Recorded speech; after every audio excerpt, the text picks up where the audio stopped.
Et bonjour à tous et bienvenue à ce deuxième débat de l'après-midi du mercredi de Medfel, consacré à la pomme de terre primeur en Méditerranée. La pomme de terre primeur, c'est quoi? C'est ça va venir. Ça arrivera. Bon, elle arrive par bateau. La voilà. La voilà, la pomme de terre primeur. C'est en exclusivité mondiale. Le clip qui, à partir du 1er mai, sera diffusé sur tous les écrans de télé. On y reviendra à la fin. La voilà, la pomme de terre primeur de France, évidemment. Avec le clocher, le coq, cocorico. Vive la patate, vive la primeur. Alors, la France cultive un peu plus de 6 000 hectares de pommes de terre primeur pour environ 5 000 tonnes. En 2016, elle a exporté 32 000 tonnes vers l'Europe du Nord. Elle en importe un peu aussi. Donc, quel est le marché pour la pomme de terre primeur en Méditerranée? Alors, pour nous accompagner pendant ce débat, nous avons 3 producteurs et 2 entreprises du commerce. Tout seigneur, tout honneur, André Mengui, président de la section primeur de l'interprofession de la pomme de terre. Bonjour. Bonjour. Bonjour. Voilà, c'est mieux. Samuel Solan, qui est producteur de pommes de terre primeur en Camargue. Bonjour. Laurent Frex, qui est producteur de BA du Roussillon et vice-président de la coopérative qui commercialise cette pomme de terre ici même, à Plaine du Roussillon. Bonjour. Et puis donc nos 2 entreprises du commerce, Benoît Badman, société Epominime. Bonjour. Bonjour. Et Léa Massafero, société Massafero. Bonjour. Bonjour. Alors, première question dans ce débat sur la primeur. André Mengui, c'est quoi une pomme de terre primeur? Alors j'en ai ici, hein. Je ne sais pas si la caméra, voilà, j'en ai ici, mais qu'est-ce que c'est qu'une pomme de terre primeur? Vous avez à cette table un échantillon qui présente ce qu'est la pomme de terre de primeur. Donc en un mot, de par sa définition, c'est une pomme de terre qui est récoltée avant sa pleine maturité. Donc partant de là, c'est un produit qui est peleux, qui a une durée de vie courte, donc qui nécessite quelque part, je dirais, au niveau du rayon, un écoulement rapide afin que le consommateur puisse se satisfaire ses papilles de toutes les qualités gustatives qu'a une pomme de terre de primeur. Est-ce que c'est comme le Beaujolais nouveau? Il y a une date de début de la primeur et une date de fin de la primeur? Moi, je veux acheter de la primeur, comment je sais? Alors, la pomme de terre de primeur annonce quelque part la saisonnalité, le renouveau, le printemps. Et si on regarde sur l'aspect législatif des choses, eh bien, une pomme de terre de primeur, de par sa définition et de par sa réglementation, démarre au 1er janvier en France et son arrêté de commercialisation s'arrête au 15 août de l'année. Ce qui veut dire que son créneau de commercialisation dans son plein volume est relativement court, c'est-à-dire de 3 mois, et intervient entre 2 campagnes de pommes de terre de conservation. Et est-ce qu'on peut avoir de la primeur d'origine d'autres pays que la France? Oui, absolument, dans la mesure où cette pomme de terre correspond aux caractéristiques de l'arrêté de commercialisation, elle s'appelle pomme de terre primeur ou nouvelle. Alors oui, alors déjà, ça devait être compliqué. Vous nous faites la différence entre la primeur et la nouvelle. Non, mais c'est pas... Alors c'est quelque part peut-être dans les us et coutumes françaises. Si je prends l'exemple de la Grande-Bretagne, ils appellent yearly potatoes ou new potatoes, vous avez la même confusion. D'accord. Donc à partir d'aujourd'hui, on a de la primeur qui arrive dans les magasins. Absolument. La pomme de terre de primeur se caractérise par des bassins de production donc, qui sont généralement côtiers. Si nous sommes ici dans la région méditerranéenne, donc je donnerai comme tout l'honneur à ce secteur en démarrant par la Camargue, en passant par l'appellation l'AOC BA du Roussillon, avec l'entreprise Négonor, donc présent ici par établissement Benoît Badman, que ce soit Gaël au niveau de Massafero. Léa, pardon, excusez-moi. Alors on va faire le tour. On a 3 bassins de production, donc on va les évoquer. Alors je dois commencer. Qui est le premier à rentrer en production? C'est le Roussillon ou c'est la Camargue? Allez, le Roussillon, la Camargue. Samuel, Vous êtes producteur de pommes de terre en Camargue. Oui. Donc comment ça se passe actuellement? Actuellement, on a commencé la récolte depuis le 12 avril. On a un mois d'avance sur les autres années. Cette année, c'est très très précoce. Donc la campagne bat son plein, on est en plein dedans, quoi. Les raisons, c'est un hiver doux. Un hiver doux, il n'y a pas eu de gelée du tout. Donc, puis bon, on a forcé un peu le climat en mettant des tunnels dessus. Donc la précocité est là. Donc la pomme de terre primeur de Camargue est déjà arrivée. Ah oui. Et alors en Roussillon, ça se passe comment? Alors en Roussillon, elle a démarré depuis un mois à peu près. Je dirais même plus sur certaines exploitations parce qu'il y a des personnes qui chauffent même dans des serres chauffées. C'est tout sous abri jusqu'à peu près à la fin du mois d'avril et après ça basculera sur des pleins champs. Mais aussi elle a démarré, elle est en vitesse, elle augmente peu à peu pour arriver en vitesse de croisière sur les cultures de plein champ. Et alors André Mengui, vous êtes producteur en Bretagne, vous parliez tout à l'heure au niveau national, maintenant vous avez le droit de prendre votre drapeau breton. Comment ça se passe chez vous? Merci, je prends mon privilège breton et de chauvinisme, entre guillemets, j'entends bien. Donc la Bretagne a démarré en production sous abri dès les premiers jours de mars et qu'aujourd'hui donc nous sommes en production donc, de pommes de terre qui s'intitule Primaline de plein champ. Avec une avance, mais je dirais que l'avance elle est globale sur le territoire national, que ce soit la Camargue, le Roussillon, le Val-de-Loire ou la Bretagne, eh bien, nous avons comme une avance végétative si on se compare à 2016. Alors Benoît Batman et Léa Massafero, vous êtes chargés de commercialiser ces pommes de terre primeur. Toutes les autres pommes de terre aussi, mais aujourd'hui on parle de la primeur. Donc c'est un produit difficile dans l'univers des fruits et légumes et de la pomme de terre parce qu'il est plus fragile, parce qu'il répond à des normes plus compliquées. Donc comment on met en marché un produit qui est attendu par ailleurs par le consommateur? Justement, tout est là le dilemme de notre profession. Aujourd'hui, on va dire qu'on a vraiment deux secteurs au niveau de la pomme de terre. On a la pomme de terre dite de consommation, la pomme de terre dite de primeur. On communique assez fréquemment avec André justement pour dire moi je suis un fervent défenseur aujourd'hui d'une pomme de terre primeur au lancement. Notre principale difficulté aujourd'hui, c'est de se retrouver à travailler la primeur non pas comme une pomme de terre traditionnelle, mais vraiment comme un produit de fraîcheur, un produit qui doit avoir un circuit court, un produit qui, entre guillemets, devrait être travaillé comme une fraise ou une cerise dans le rayon. C'est le printemps. La pomme de terre primeur, c'est le printemps qui arrive. Avec la fraise, l'asperge, le radis. Si on entend l'ensemble des producteurs aujourd'hui, on voit que ce segment, entre guillemets, peut avoir son existence sur quand même une belle période, parce qu'on s'aperçoit que sous bâche ou sur des personnes qui protègent le produit en y mettant une serre, un tunnel ou ce qu'on veut, c'est qu'on s'aperçoit qu'à partir d'un mois de mars, on serait capable d'obtenir un produit. On serait capable aujourd'hui d'être en pleine période de production comme en ce moment. Et on a des difficultés de référencement aujourd'hui parce que le produit n'est pas travaillé, on va dire, suffisamment au niveau d'une rapidité de vente. Alors on va y revenir.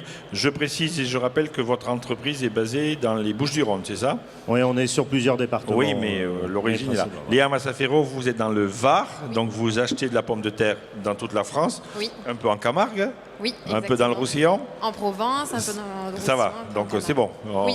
Tout va bien. Alors, vous, comment vous voyez cette campagne primeur qui s'annonce?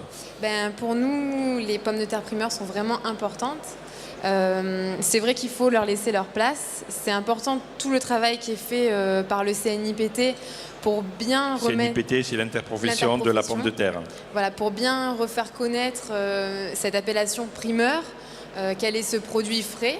Et maintenant, c'est vrai que c'est nous, au niveau du commerce, à travailler pour qu'en fait, comme ce produit est fragile, il puisse avoir sa place en rayon. C'est vrai qu'une primeur doit être peleuse, donc forcément, elle va s'oxyder. C'est pas très joli en rayon, donc il faut vite que ça parte. Il faut que ce soit arraché, commercialisé de suite après. Donc voilà, c'est des nouvelles choses à remettre en place. Dans des schémas comme de la grande distribution, c'est un peu plus compliqué, mais comme ils savent que ça a un intérêt pour le consommateur, parce que c'est quand même un produit qui est très bon, le travail est en train de se faire, vraiment. Alors je m'adresse à vous tous. On reviendra sur la place de la primeur dans le rayon parce que c'est important. Je m'adresse à vous tous. Vous savez que notre dada ici à Medfeld, c'est les prévisions de récolte. Alors je sais que vous n'en avez pas faites, mais je vous pose la question quand même. Est-ce que bassin par bassin et au niveau national, vous êtes à mesure de nous dire, ben voilà, la campagne primeur en France, ça va être à peu près tel volume? Ah oui, il n'est pas content Samuel, hein. Je ne l'avais pas dit. Non, mais sur mon exploitation, je sais à peu près ce que je vais sortir. Voilà. Mais après, au niveau, Et en Camargue? En Camargue, c'est. Enfin, moi, je sais sur mon exploitation. Ouais. Après, je sais qu'on a une belle production cette année qui est plus précoce. Je pense qu'il y aura de très bons rendements. Oui, Bon. André Mengui, Si- au niveau breton et national, et puis Voilà, je vais reprendre la casquette nationale. Tout simplement, c'est qu'au sein de l'interprofession CNPT, sur la demande de FCD notamment, ils ont souhaité avoir un visuel du calendrier prévisionnel de récolte. Ce que depuis 2 ans, donc, nous leur fournissons dans la totale transparence. donc l'interprofession donne à la distribution un prévisionnel de campagne. Absolument. D'ailleurs, C'est important. Je rajouterai que l'interprofession CNPT a la chance d'avoir la quasi-intégralité de l'amont et de l'aval, ce qui permet d'avoir un dialogue toujours positif, essayons-le du moins, sur l'avenir, autour d'une même table.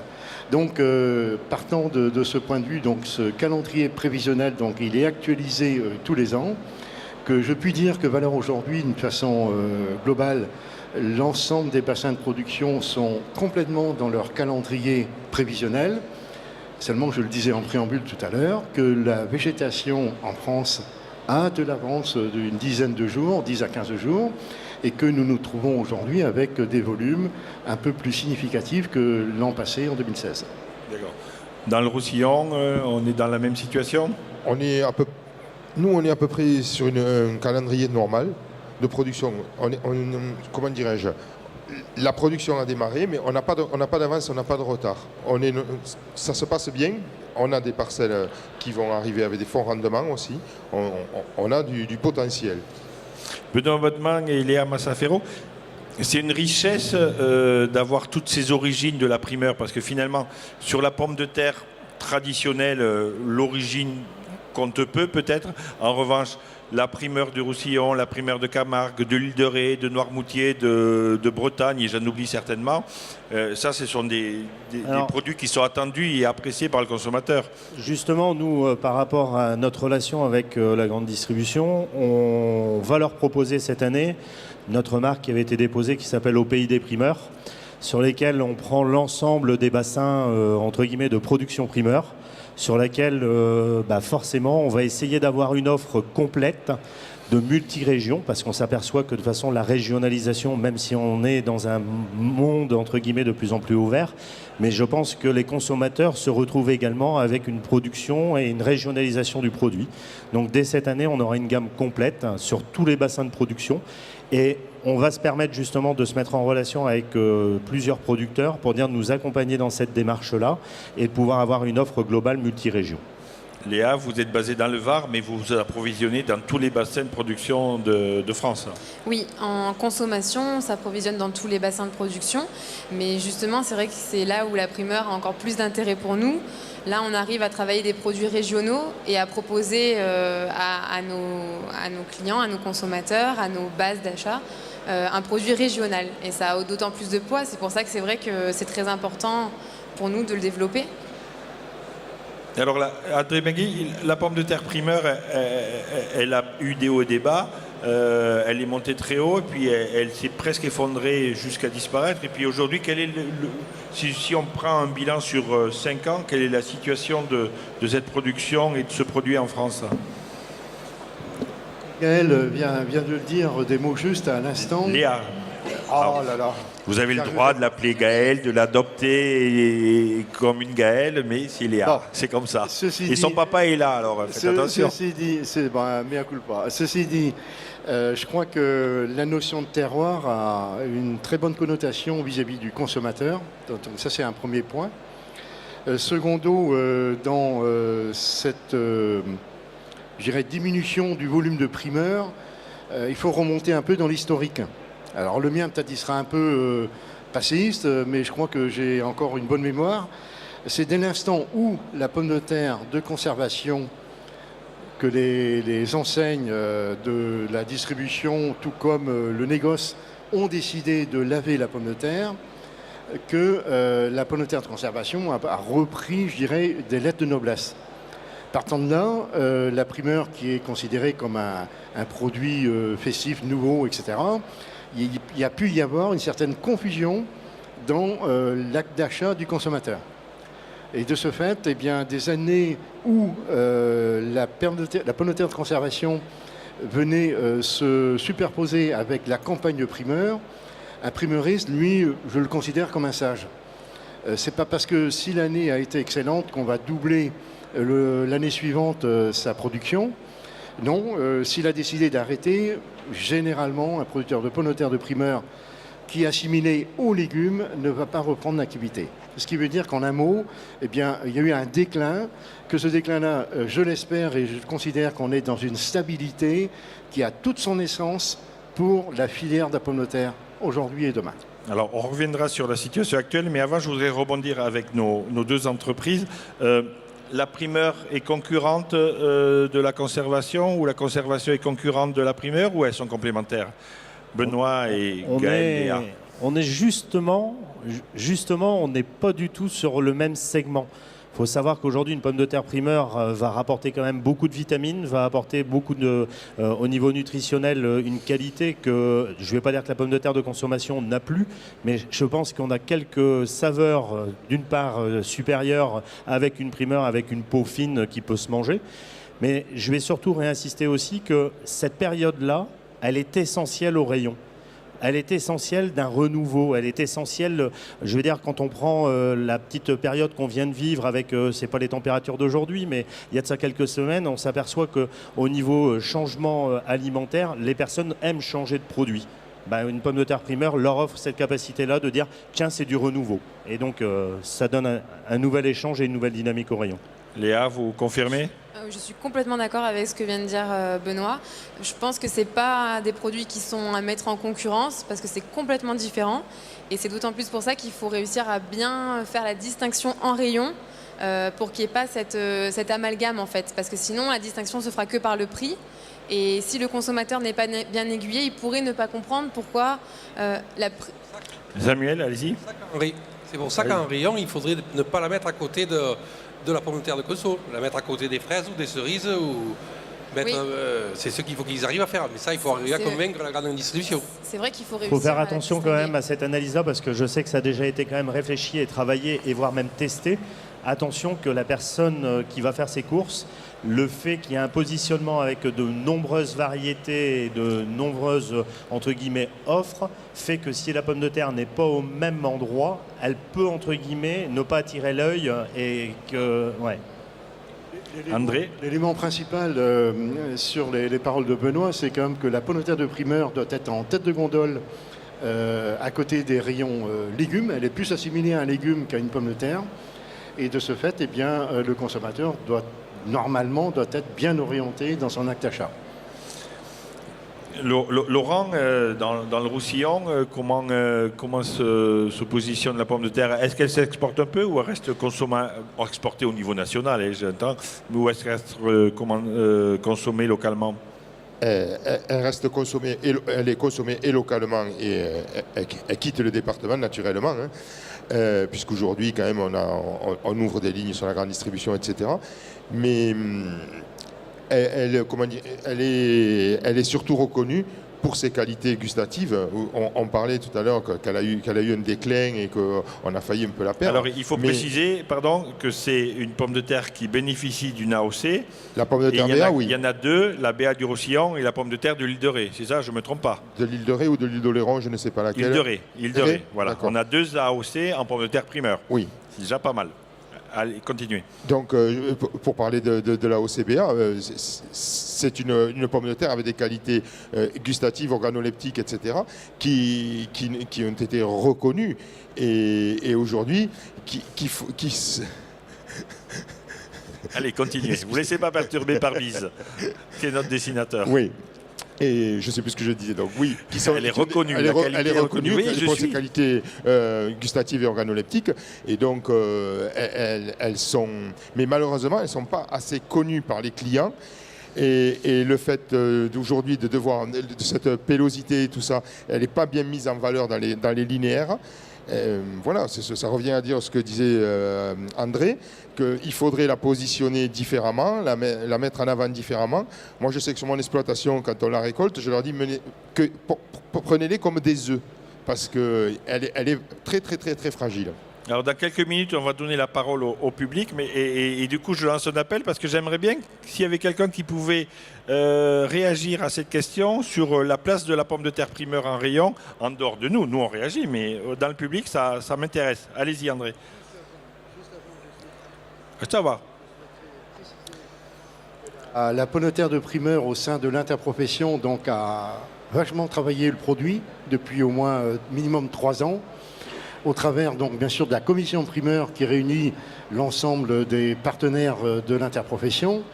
Et c'est-à-dire la production, le négoce et la distribution grande et de détail. On est d'accord ? Complètement. Et que de là, donc, ce travail qui est fait annuellement au travers d'un bilan de campagne au mois fin août, par exemple, où nous sommes dans les préparatifs de la campagne qui va suivre pour l'année suivante, eh bien, on essaie de rectifier les anomalies du passé pour se projeter sur l'avenir. Et de ce fait, l'interprofession amène aujourd'hui au niveau du distributeur, voire du négoce, un certain nombre de recommandations qui vient d'être dit à l'instant, que c'est un produit fragile, peleux, qu'il faut le commercialiser rapidement, qu'il faut des emballages adéquats, enfin, etc., etc.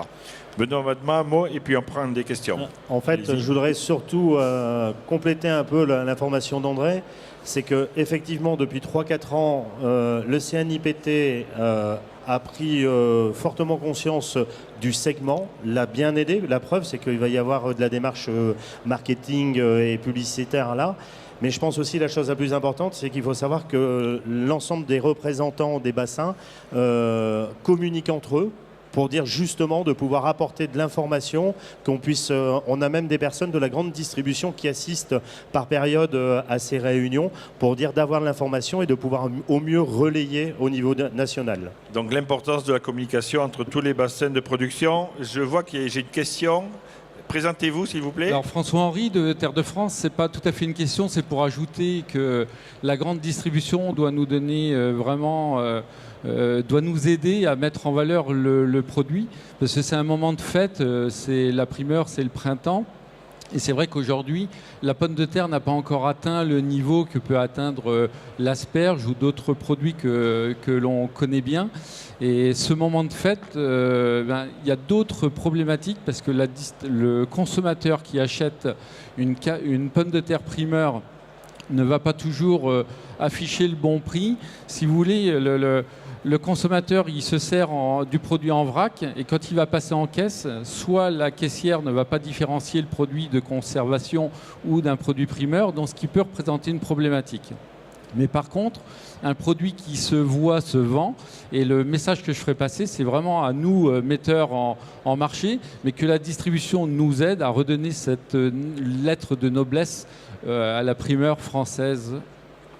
Ce serait bien qu'il y ait quelqu'un de la distribution qui peut parler là? Non? J'aimerais bien, ça fait 2 ou 3 fois qu'on dit ils sont en réunion FCD. Mais Benoît Vadma, il connaît le calendrier par cœur, l'agenda des acheteurs de la grande distribution. Il l'a sur son iPhone, c'est parfait. Est-ce qu'il y a d'autres réactions tout de suite ou on continue notre débat? Je ne vois pas. Donc par rapport à ce que vient de dire monsieur Henry sur la place, c'est important quand même cette histoire de place dans le rayon. On ne peut que partager ce que monsieur Henry vient de dire. De toute façon, je le disais à l'instant, que la pomme de terre de primeur doit être en tête de gondole, plus proche des légumes. D'ailleurs, avant que la primeur, ça fait quelques années, ne rejoigne l'interprofession CNIPT, nous étions à Interfel. Et alors c'est mieux au CNIPT ou... Non, alors tout simplement c'est qu'il y a eu une prise de conscience où que la notion de pomme de terre de primeur était une notion de filière et que la filière, c'est bien au CNIPT qu'elle est. Donc vous êtes heureux au CNIPT. Qui veut ajouter quelque chose? Léa. Je suis sûr que... Moi, j'ai envie que vous me racontiez votre histoire de train quand même, parce que ça, vous m'avez raconté ça tout à l'heure et ça m'intéresse. Le temps qu'il y ait une question qui monte du public. Vous venez venir à côté de Toulon, toutes vos pommes de terre de France par train. Expliquez-nous.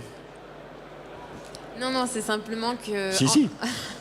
En dehors de la période des primeurs, justement, où là, on est sur un approvisionnement régional, on travaille les pommes de terre de consommation dans tous les bassins de production qui ne sont pas forcément proches de notre entreprise. Et c'est vrai qu'on essaye de mettre en avant, on travaille en acheminement rail-route. Nos pommes de terre prennent le train et ne viennent pas en camion, pas par la route en fait. Voilà, tout simplement. Et ça fonctionne très bien. Et ça fonctionne très bien. Voilà. J'ai posé cette question parce que Ventfel, c'est aussi le salon de la logistique du frais. Donc, il faut dire qu'il y a des trains qui fonctionnent pour au moins les pommes de terre. Retour sur la Camargue. Oui, avec plaisir. Vous êtes en rayon déjà, vous allez y être? Ah, nous, on y est depuis le 12 avril. Ouais. Mais bon, comme on disait, il y a certaines grandes surfaces qui nous disent qu'ils vont attaquer la semaine prochaine, ce qui n'est pas normal, puisqu'on les a avertis déjà depuis 3 semaines, un mois qu'on allait être en récolte. Mais bon, c'est eux qu'il faut la pluie et le beau temps, quoi. Donc, on n'a pas le choix. Et en Roussillon On rencontre le même problème. Ouais. On nous dit qu'on va commencer la semaine prochaine, on leur dit qu'on est là depuis quelque temps déjà, on se contente des petits marchés locaux, mais on n'arrive pas à sortir parce qu'ils ne nous ouvrent pas la porte, quoi, clairement. Donc André Mengui, le dialogue il fonctionne, mais il peut mieux faire si je comprends ce que nous disent nos 2 producteurs là. Je reprendrai les paroles d'un personnage national, il faut laisser parfois le temps au temps. Alors, le temps, il passe et malheureusement, la pomme de terre peut trépasser... Pour un produit primeur, le temps... complètement. Il est très limité, je l'ai dit à l'instant, où sa période de commercialisation est relativement courte et que de ce fait, eh bien, c'est à nous, professionnels, producteurs, avec nos amis du négoce, de sensibiliser la distribution, les chefs de rayon, pour mettre en avant la pomme de terre de primeur. Alors, qui peut me faire un point, parce qu'on est quand même en Méditerranée, de la primeur, on en exporte un peu, on en importe un peu. Quels sont les pays producteurs qui sont capables de livrer l'Europe, pas que la France? Il y a Israël, il y a Chypre, il y a l'Égypte. Alors en fait, on Benoît a quelques origines. Il y a de ça quelques années, ça aurait été le Maroc qui aurait pu être la première origine, ça s'est estompé très fortement depuis les 5 dernières années. On a eu un relais avec la pomme de terre israélienne qui, a aujourd'hui, je peux vous le dire, n'est pas référencée non plus en grande distribution en soi.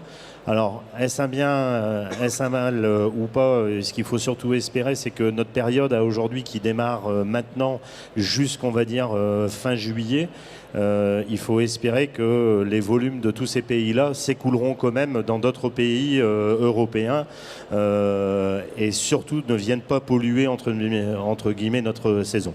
Léa, vous travaillez un peu d'import en primeur? Non, on est sur la pomme de terre française. C'est vrai qu'en plus, c'est un produit régional pour nous et qu'on est une entreprise régionale. Vous restez sur le local. Quand même, André? Oui, je voulais tout simplement rajouter qu'on a aussi un examen de conscience à faire au sein de l'Interpro, que lorsqu'il y a une déficience de la pomme de terre de conservation, on peut imaginer que l'import peut être important sur le territoire pour satisfaire le consommateur. En revanche, je dirais que la production nationale aujourd'hui, entre la fin des stocks de pommes de terre de conservation et la pomme de terre de primeur qui arrive, est capable de largement satisfaire le consommateur français. Alors il nous reste quelques minutes. S'il y a des gens dans le public qui veulent prendre la parole, c'est maintenant. L'interprofession a été citée à plusieurs reprises. Je sais qu'ils sont cachés derrière l'écran qui est en face de moi, donc je les vois sans les voir. S'ils veulent parler, c'est le moment. Sinon, on continue entre nous. Non, pas d'amateurs dans le public. C'est ah.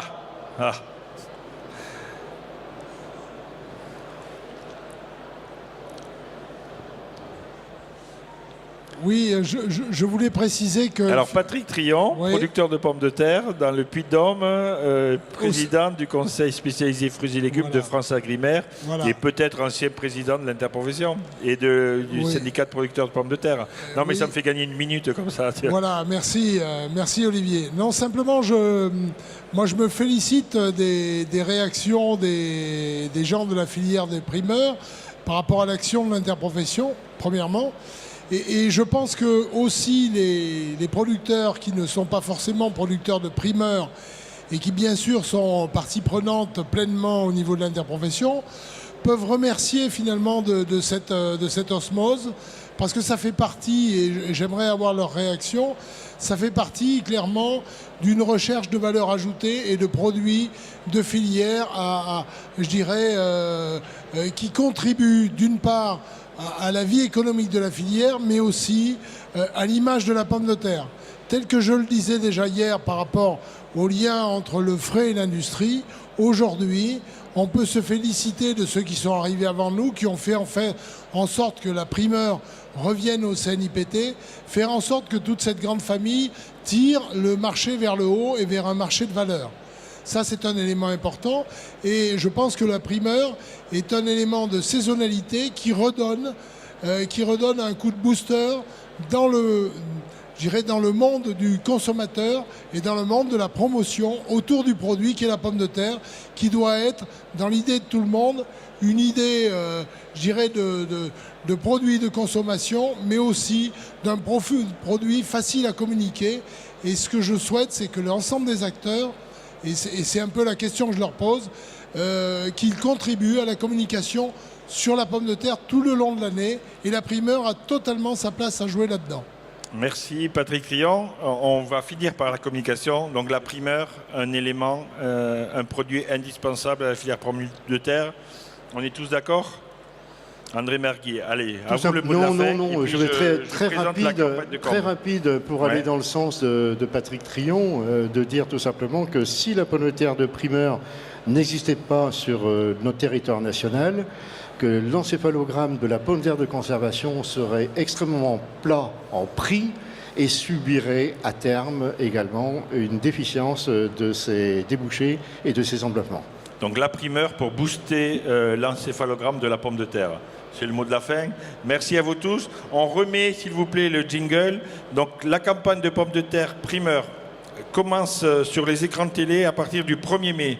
Donc lundi, du 1er au 28 mai, sur France 2, avec Tout le monde veut prendre sa place. Je ne sais pas ce que c'est. Sur France 3, avec Harry, Trouver l'intrus et 8 chances de tout gagner. Alors, je ne sais toujours pas ce que c'est, mais c'est pas grave, c'est certainement important. Et sur W9, avec un dîner presque parfait, ça me parle. Et nous, tout à l'heure, on a fait un déjeuner presque parfait. Merci à vous 5, merci au public.